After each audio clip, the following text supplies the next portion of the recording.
Okay. It's awesome to see everyone tonight. So there are many perks to being the president's son. You'll trust me on that. However, from time to time, Joe, Natalia, and I are forced to serve as messengers, bringing contracts and documents from school to home to school, for my wonderful father to look over and read. And one day in the JCC, which was Jonah's and my 11th grade year, a faculty member from Charlotte, about as far removed from the community as one could get, walked up to me and said, "Micah, I have something for your father's son." I said, "Thank you." But before I could walk away, he grabbed my hand, looked at me in the eye, and said, "Micah, your father is the single kindest and most generous man I have ever met in my entire life." Now, you guys just clapped, but my initial reaction was to look over my shoulder, fully expecting to see Mike and Hillary there, because I didn't think there was a chance he was talking about my father. You're joking, but I'm not. However, on a serious note, it was that moment and moments like those that I began to fully appreciate and internalize the work that my parents did and will continue to do for the Charlotte community. Whether it's my mom coming home from 13, 14-hour workdays just to give pro bono HR advice to Rabbi Siegel and Reb Noah, or my father putting aside much of his life for the past 6 years. As a student at Charlotte graduate, Jonah and I, we know firmly that the school that our friends and I have called home for the past 4 years wouldn't have been anything to what it was if it weren't for the effort of our parents.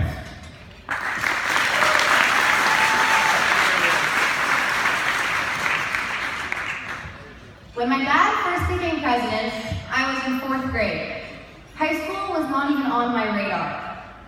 I would proudly tell people that my dad was the president of the Shalhavet board. But when people asked me what that really meant, or what he really did, I had no answer. I didn't understand why my parents were so dedicated to Shalhavet, a school that neither I nor my older brothers were even close to attending. Why did my dad go to so many board meetings? Why was he out past my bedtime night after night? Why was this so important? It wasn't until 8th grade when I began to make the extremely hard decision of what high school I was going to go to that I realized just how much impact my parents have had on Shalhavet and just how much all the hard work has paid off. I remember one night there was a board meeting at my house. It was around May of 8th grade and I was getting more and more excited to go to Shalhavet. Anyway, I walked out of my room, heard the meeting, but instead of going back into my room, I crouched at the top of the staircase and tried to listen to what was going on. I don't remember what I heard, it wasn't anything interesting. But what stuck with me was the way that my dad led the meeting. You could tell he was a seasoned professional. He had a hold over the room, yet people felt comfortable saying their opinions. This was one of the first times I had seen my dad doing what he does best, other than being the best father, of course. While my dad works for Shalhavet in addition to his day job, my mom approaches her volunteer time in a different way, and instead, specifically uses the same talent she uses at work to help the school. She analyzes decisions with an HR lens, and her clear, objective opinion is often sought after when making tough choices. I could not be more thankful to have a mom who exemplifies this type of hardworking, self-sustaining woman while also managing to remain remarkably nice. There are only 3 times in my life when I can truly say my family is on the same page. Family dinners, sometimes family vacations, and when we're talking about Shalhavet. Without Shalhavet, we wouldn't be who we are. So, it is fitting that without my parents, Shalhavet wouldn't be what it is either.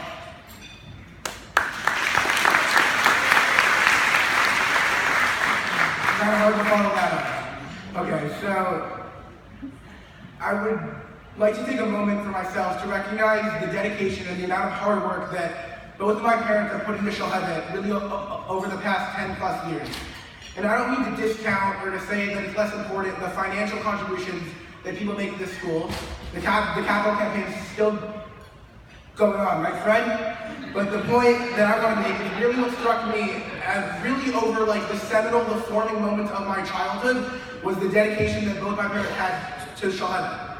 So really when high school was so far off, when Mike and I were really in second, third grade, when we were not even thinking about it, both my parents realized the need and how much they needed a truly modern Orthodox co-educational high school in Los Angeles. And they both have worked so hard over the past 10 years to make that a reality, to not only ensure that Shulhevet would exist when we would go there, but that it would be a thriving school for us and for many years to come. So for this hard work, I think that the work that my father's put in has been more obvious. Really, for the past 10 years, for an incredible amount of time, he's ate, slept, and drank Shulhevet, often with a side of scotch and a cigar. To demonstrate one story, on Mike and my 12th birthday, the decision was made to announce the closing of the lower and middle school. On Mike and my 12th birthday, we never saw our father's face. And over 6 years of president, starting off with having to find a head of school and ending with working so hard to create this beautiful building, my father has demonstrated for me the power of hard work, of giving everything one could to a cause, and then giving some more. My mother, though not having the privilege or curse, depends on how you look at it, of being the president, shares my father's belief and passion for the school, and she has similarly donated her time and talents to Shulhevet. It is not unusual for me to come home to find my mom huddled with a Shulhevet administrator in the backyard, consulting him, and I'm told to go upstairs, close the door, and not eavesdrop on the conversation. From then, it is only a short time until I open my laptop and find the boiling point story on the personnel decision that was just made. In seriousness, to my parents, for showing me both the importance and the power of fiercely believing in something and fighting for it, I issue a sincere thank you.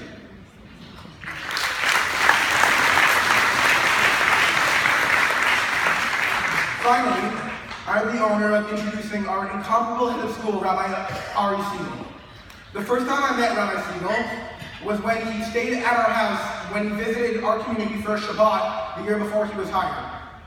I came downstairs one Motzei Shabbat, and he was sitting on our couch in tzitzit and shorts, watching the great baseball movie, The Rookie. We then got into a heated discussion/argument, as most of our conversations are, about whether it is actually scientifically feasible to measure the velocity on one's fastball using a traffic stoplight. Our relationship hasn't progressed much from there. In seriousness, Rabbi Siegel has worked so hard to give both me, my parents, and so many people, both in and out of this room, a school that they can believe in and fight for.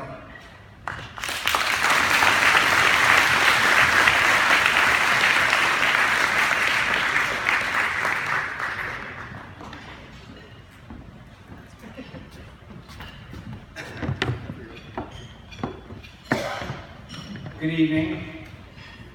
Before I start my remarks, I do want to acknowledge that obviously the room is overfull, and Larry and Andre, that's a tribute to you and what you've done for this community.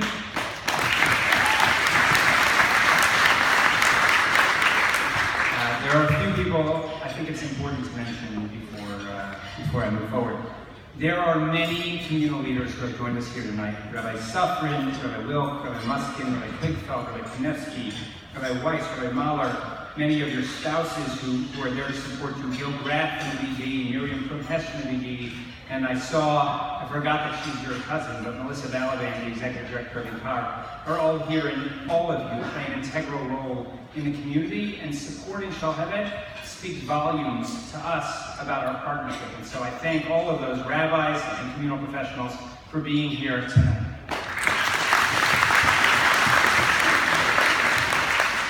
I also want to thank the teachers and staff of Shulhevet. whatever the stories are, and they're absolutely true about Larry and Andrea. They sound almost apocryphal, but at the end of the day, they're real. I think Larry and Andrea would be the first to tell you that nothing is possible without the faculty, the staff, the business office, everybody. So if you could stand up and be recognized. Mike and Gill is not part of the faculty and staff.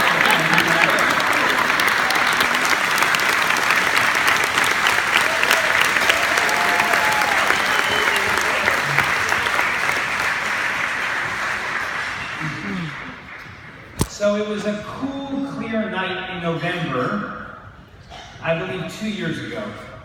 Noe, who was a student of mine in Houston, called me and said he wanted to take a friend who was visiting from New York out for dinner, and he needed to get reservations at Tierra Sur. He was totally sold out. He could not get a place there. Could I help him? And so I called a few people. 20 minutes later, I texted Noe, you got a reservation for 2, it's under my name. Head up to Tierra Sur, take the 101, it's beautiful. You'll get up there and you'll enjoy it. It'll be a night like none other. About half an hour into Noe's drive, he was involved in a 5-car pileup. Decimated 5 cars. Thank God Noe was okay. All the drivers were okay. But a 5-car pileup. Obviously, everyone was wondering whose fault was it. I don't know whose fault it was. I just know that eyewitnesses saw Noe checking out his hair in the mirror within a few minutes beforehand. I don't know if it was his fault. But Noe freaked out. For those of you who don't know him, he's a mama's boy from Houston. He's incredible, but his mother and his father are the greatest people in the world. And they take care of everything. Noe never had a stumbling block in his entire life that his mother or his father didn't move out of the way. And if there was one they did move out of the way, they asked me, as the head of the Barron Academy, to move out of the way for Noe. He literally had 3 people he could have called that night. The person he called that night was not his mother, and was not his father. He called Larry Gill. Totally freaked out. Totally beside himself. Larry said, do not worry, Noe. Relax. He said, I got a call from another lawyer. I'm being sued. They told me to buy more insurance. I don't know what to do. They told me I'm going to lose my license. They told me they're going to sue me up to the value of all my net assets. Larry said, relax. I'll meet you tomorrow at Natalie's resort.